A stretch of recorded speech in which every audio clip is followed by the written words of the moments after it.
She was trying to fight back tears, but she couldn't take it anymore. She couldn't handle it anymore. She looked away and out of the nearby window and tried to calm herself down. But then she heard someone. She turned back to look and saw him standing there, taking her abuser down a notch. What she hadn't realized is that this man was itching to make a move. Savannah Phillips felt that she was a passionate woman. She worked hard both in her job and as a mother. Even with all the effort she put into her life, she always felt something in the back of her mind that always said she wasn't good enough. Whenever she could, Savannah would book a plane seat that had no flyers next to her. Unfortunately for her, today the plane was filled to capacity. She began to feel nervousness overcome her. She tried to breathe, but she never knew what would happen on the plane. Savannah had been battling with her weight for most of her life. Because of her weight, she had heard it all. A lot of people were heartless, and some were just ignorant. Whether international or not, it definitely affected her self-esteem. America's population is no stranger to being overweight. It has been a problem for a while now, but a recent development is body shaming. This doesn't help the problem or motivate someone to lose weight. Savannah knew this and had always been sensitive about it, even though she tried to have thicker skin. Savannah didn't fly out of pleasure, she flew out of necessity. She went on many business trips and had to get on them to travel. Even though she hated the cramped cabins, she just had to endure it. She had found a solution to her flying problem. She would book the seats around her, so there wouldn't be anyone around her and she'd be more comfortable and less claustrophobic. Savannah had already booked her ticket, and they had said that it was full, but she couldn't help but try again. She got to the gate and asked the check-in assistant if there hadn't been any cancellations. She simply shook her head. Savannah would have to board the packed plane without a spare seat. Savannah's experience with packed planes was never a good one.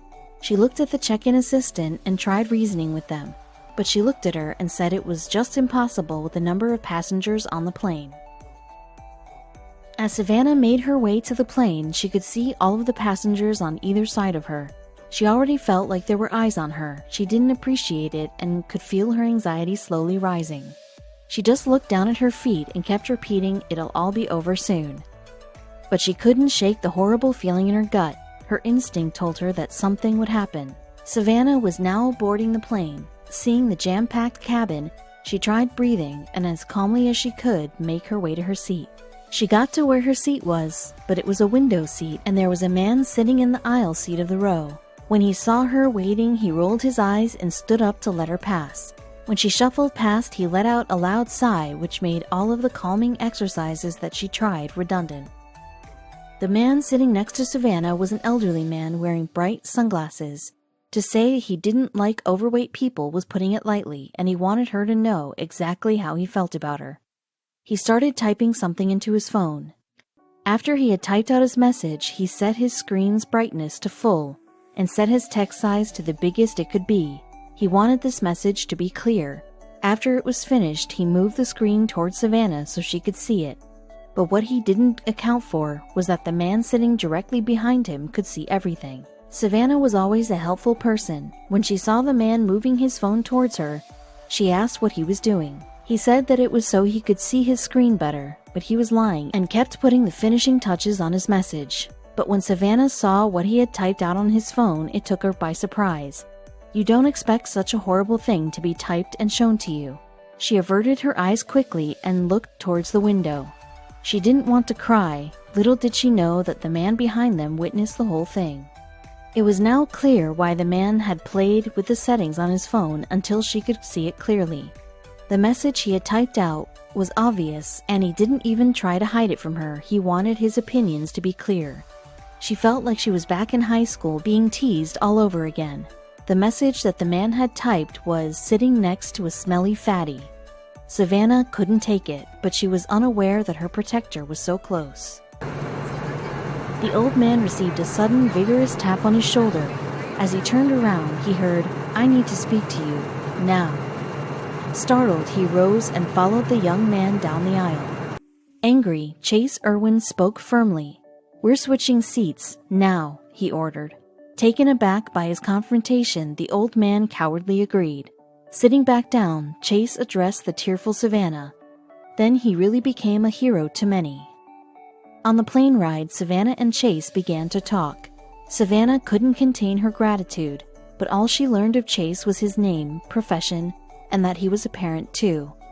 When they landed, Savannah felt compelled to share her story, but she couldn't find Chase on social media, so she wrote a powerful Facebook post and urged people to share the post until Chase was found, but she didn't expect the response she received. Savannah's post began, "I'm only sharing this story of what happened to me today in hopes that the person who stuck up for me will somehow be recognized.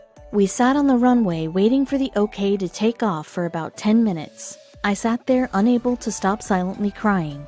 I was scrunching myself up against the wall as far as I could," she continued. "The guy next to me was taking out his headphones. Someone behind us said, 'We're switching seats, now.' The guy next to me said, 'Okay, why?' And I hear someone say, removing curse words, 'You're texting about her and I'm not putting up with that.'"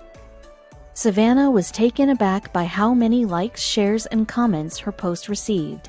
Many users wrote encouraging comments stating that Savannah was beautiful just the way she was, and not to let the rude man's personal opinion affect her. Many users also praised Chase for his actions and said that his good deed needed to be acknowledged, and they were determined to find him. It wasn't long before Facebook sleuths identified Chase Irwin by looking for the page of the restaurant he managed. Dierks Bentley's Whiskey Row Bar and Restaurant in Nashville. Soon people who had read Savannah's heartbreaking story began to flood the restaurant page with well wishes and praise for the hero Chase, and it wasn't long before the media caught wind of the story. Chase said in an interview with News Channel 5 that he had not approached the stranger and intervened for the publicity. When he saw the text that Savannah's rude seatmate was writing, something inside of him snapped. "I was going to wait until the end of the flight to say something, but I could not have this guy sitting next to her this whole flight and her thinking he's making fun of her," Chase said.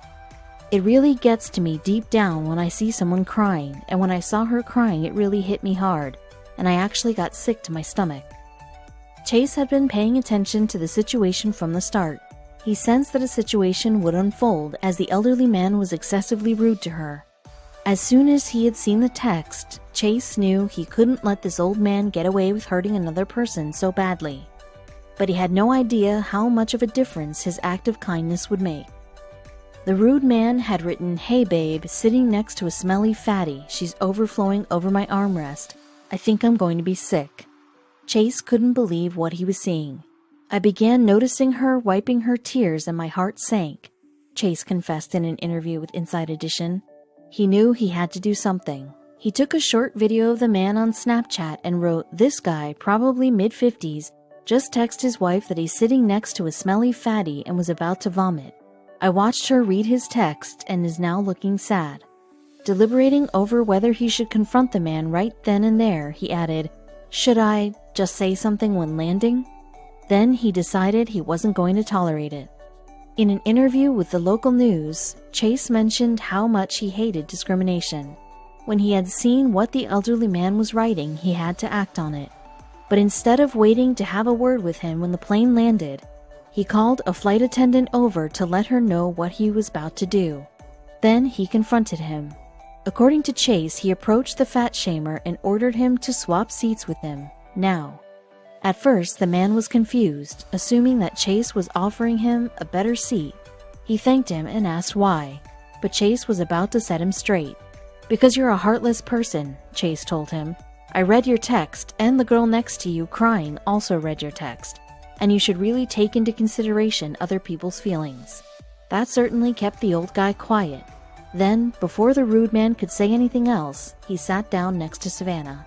"He encouraged me not to let that guy get to me, and that everything was going to be fine," Savannah recalled. He said he just happened to see that guy's text message and he started shaking. He was so mad, and he knew he had to do something. He stopped the flight attendant and told her what he was about to do. Savannah's Facebook post garnered over 7,000 comments and 1,300 shares. And when Chase was located by his Facebook fans, he was inundated with messages thanking him. Posting a story about the incident on Facebook, Dierks Whiskey Row said it was so proud to share the story about Chase. "Thank you to everyone who has messaged us regarding this story," the company said. It has warmed the hearts of our entire team. But how does Savannah feel now? I would like to add that I do forgive him, Savannah said in an interview. I have said lots of things in my life that I shouldn't have, just like everyone else. If I hated him, I would not be any different, and it is vital to respond with love. Only love brings change in the world. Savannah said that neither she nor Chase have spoken with the man again. She doesn't even know who he is, and I really don't want to know.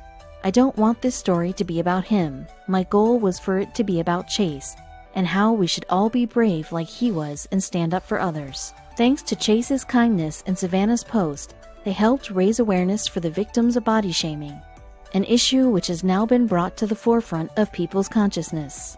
Body shaming is an abhorrent practice that should be stopped. Chase will always remain a true hero in Savannah's eyes, as well as many others were.